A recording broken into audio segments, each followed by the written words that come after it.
অল্প একটু মুরগির মাংস আর ১.৫ কাপ আটা দিয়ে এত মজাদার নাস্তা বানানো যায়, আমি যদি না তৈরি করতাম বুঝতেই পারতাম না। খেতে ভীষণ মজার আর খুব সহজ। সবাইকে আসসালামু আলাইকুম। প্রথমে আমি এখানে ২ টিস্পুন তেল দিয়ে দিচ্ছি, পেঁয়াজ কুচি দিয়ে দিচ্ছি ২ টিস্পুন, তারপর রসুন কুচি দিয়ে দিচ্ছি ১ টিস্পুনের মতো, কাঁচামরিচ কুচি দিয়ে দিচ্ছি ১ টিস্পুন। এখন হালকা করে একটু ভেজে নিচ্ছি। পেঁয়াজটা যখন সফট হয়ে যাবে তখন দিয়ে দিচ্ছি এখানে মুরগির কিমা। আমি ১ পিস মুরগিকে ব্লেন্ডার করে নিয়েছি, এখন দিয়ে দিচ্ছি। আর এই মুরগির কিমাটা দিয়ে এই নাস্তাটা ভীষণ মজার, ছোট থেকে বড় বাসার সবাই পছন্দ করবে। লবণ দিয়ে দিচ্ছি 1/2 টিস্পুনের মতো, হলুদ দিয়ে দিচ্ছি 1/3 টিস্পুনের মতো, তারপরে জিরার গুঁড়া দিয়ে দিচ্ছি 1/3 টিস্পুন, তারপর সামান্য একটু গোলমরিচ দিচ্ছি। অল্প একটু পানি দিয়ে দিচ্ছি, তারপরে দিয়ে দিচ্ছি আদা গুঁড়া। আমি আদা গুঁড়া দিয়ে দিচ্ছি 1/2 টিস্পুনের মতো। এখন কিছুটা এভাবে একটু নেড়ে চেড়ে এটাকে সিদ্ধ করে নিব।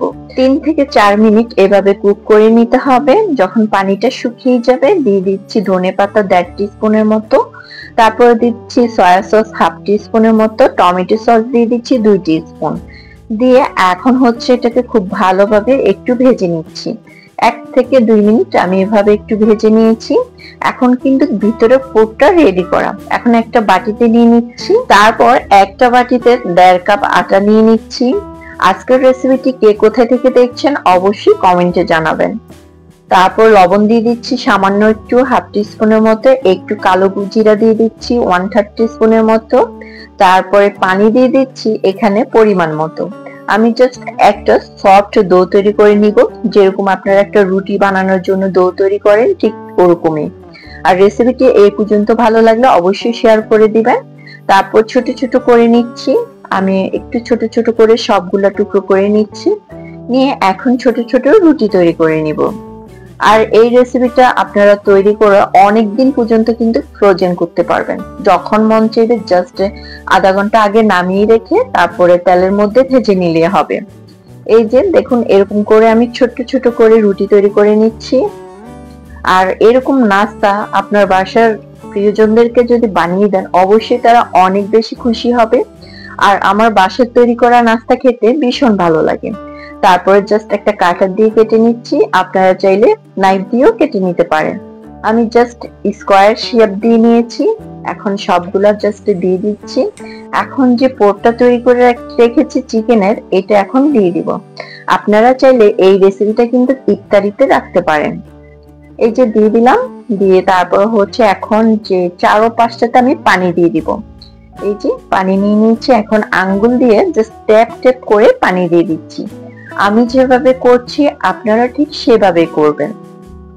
ট্যাপ ট্যাপ করে পানি দিয়ে দিচ্ছি। এখন জাস্ট ফোল্ড করে দেখাবো।